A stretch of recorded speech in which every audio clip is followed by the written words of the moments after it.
안녕하세요. 미소교회 최준영 목사입니다. 2023년 9월 19일 오늘 나에게 주시는 생명수 샘물 한 모금 시작하도록 하겠습니다. 창세기 49장을 보시겠는데요. 이제 그 전에 야곱이 유언으로 자녀들을 모두 축복을 하였습니다.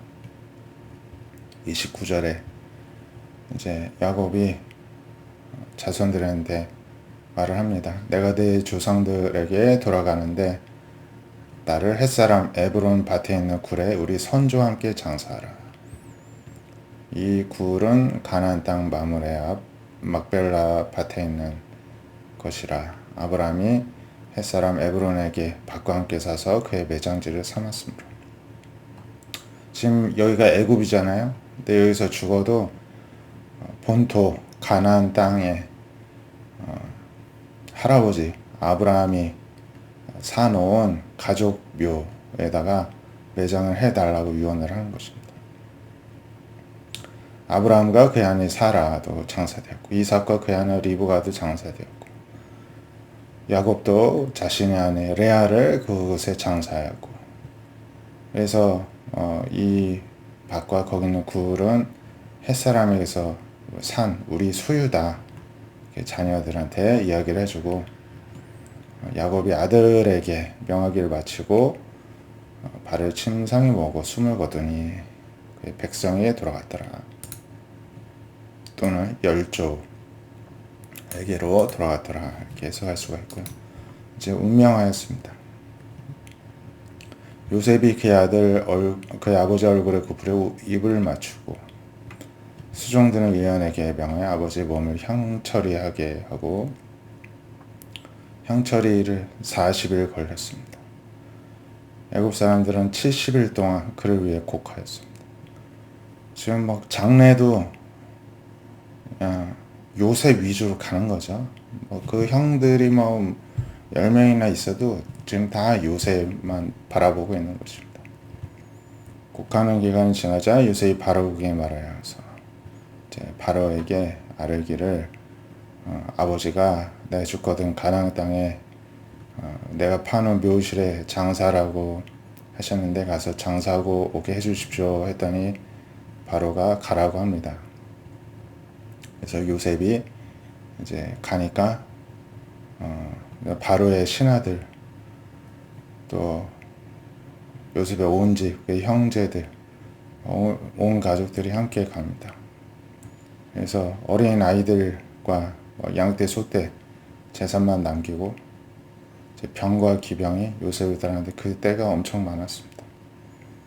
그래서 요단강 건너편 이제 아닷의 타작마당까지 이르렀는데 거기서 7일 동안 애곡을 하고 땅 거민 가나안 백성들이 아닷 마당의 애통 소리를 보고서는 아닷은 지역 이름인데요. 애굽 사람의 큰 애통이라고 하였습니다. 그래서 그 아닷 그 지역을 아벨 미스라임이라고 바꿔 불렀습니다. 애굽인이 곡하였다 해서 요단강 건너편이었습니다. 야곱의 아들들이 아버지가 그들에게 명한 대로 가나안 땅으로 메어다가 막벨라 밭굴에 장사하였습니다. 요셉의 아버지를 장사한 후 자기 형제 후상권과 함께 애굽으로 다시 돌아갔습니다. 이제 로마서 14장 13절 보시면요. 왠지 우리가 다시는 서로 비판하지 말고 도리어 부딪힐 것이나 거칠 것을 형제 앞에 두지 않도록 주의하라 말씀합니다. 내가 주 예수 안에서 알고 확신하노니 누구든지 스스로 속된 것이 없으되 다만 속되게 여기는 그 사람에게는 속되니라. 그러니까요, 우리가 어떠한 이제 모든 하나님의 창조물이 사실은 중립적인 것인데 우리가 가치를 매기는 것입니다. 이것은 좋은 것, 이것은 나쁜 것. 결국에는 하나님이 다 우리가 좋은 거든 나쁜 거든 내려놓게 하심으로써 다시 중립적으로 그리고 가치를 매길 수 있는 분은 하나님밖에 없음을 다시 그런 상태로 돌아가게 하시는데 이걸 가지고 우리는 신앙 안에서 회복이라고 이야기를 하는 것입니다. 만일 음식으로 말미암아 너희 형제가 근심하게 되면 너가 사랑으로 행하지 아니함 까닭이다. 그래서 그리스도께서 대신하여 죽으신 형제를 내 음식으로 망하게 하지 말라. 즉 음식 줄 게 있으면 주라는 것이죠. 너희 사는 것이 비방을 받지 않게 하라 합니다. 하나님의 나라는 먹는 것, 마시는 것이 아니라 오직 성령 안에 있는 의와 평강과 희락에 있다. 이렇게 말씀하고 있습니다.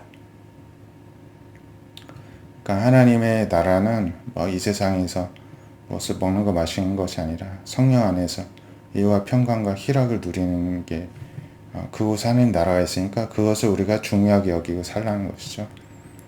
그래서 그리스도를 섬기는 자는 하나님을 기쁘시게 하며 사람에게도 칭찬을 받느니라.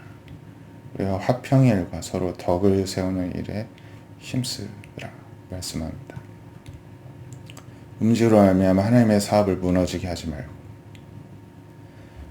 만물이 다 깨끗하되 거리낌으로 먹는 사람에게는 악한 것이다. 그러니까 음식도 심지어는 바울은 그렇게 얘기하죠. 우상에게 제사 드리는데 쟤네 음식이라도 음식 자체는 깨끗하다는 것입니다.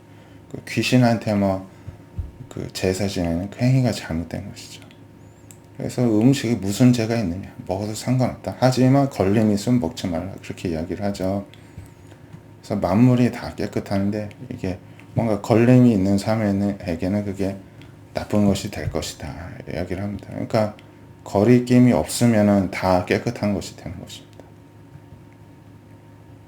그래서 고기도 먹지 않고 포도주도 마시지 않고 무엇이든지 형제로 거리게 하게 하는 일을 아니함이 아름다움이라. 그러하지만 이제